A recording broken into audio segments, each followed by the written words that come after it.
ஊக்கமருந்து விவகாரத்தில் சிக்கிய தடகள வீராங்கனைகள் அப்பாவிகள் என்று வட்டு எறிதல் போட்டியில் பதக்கம் வென்ற வீராங்கனை ஹர்வந்த் கவுர் கூறினார்.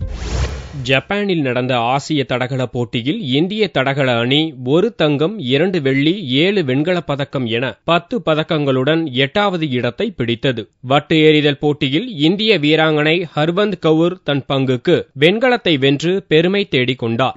இவர் டில்லியில் நடந்த காமன்வெல்த் போட்டியிலும் வெண்கலப் பதக்கம் வென்றவர். அதன் பிறகு காயம் காரணமாக விளையாடாமல் இருந்த அவர் நீண்ட காலம் கழித்து சர்வதேச போட்டிகளில் விளையாடி வெண்கலம் வென்றது குறித்து கேட்டதற்கு இது தன்னுடைய புதிய அத்தியாயம் என்று கூறினார். வெண்கலப் பதக்கம் வென்றது தனக்கு மகிழ்ச்சி அளிப்பதாகவும் ஹர்வந்த் கவுர் கூறினார்.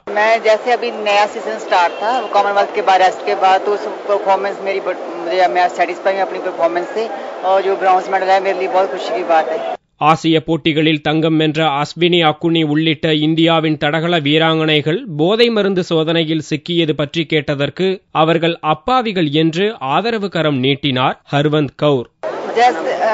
जैसे हमारा देखा जाए तो मतलब हमें बहुत बुरा लगा, जैसे भी एथलेटिक्स के लिए एक बड़ी मतलब बुरी न्यूज थी, लेकिन उनका मैं जैसे हम जानते हैं, हम इकट्ठे रहते हैं, तो उनका कोई कसूर नहीं है, वो निर्दोष हैं, उनको कुछ पता ही नहीं था, अनजाने में हो गया, किसी के साथ भी हो सकता है.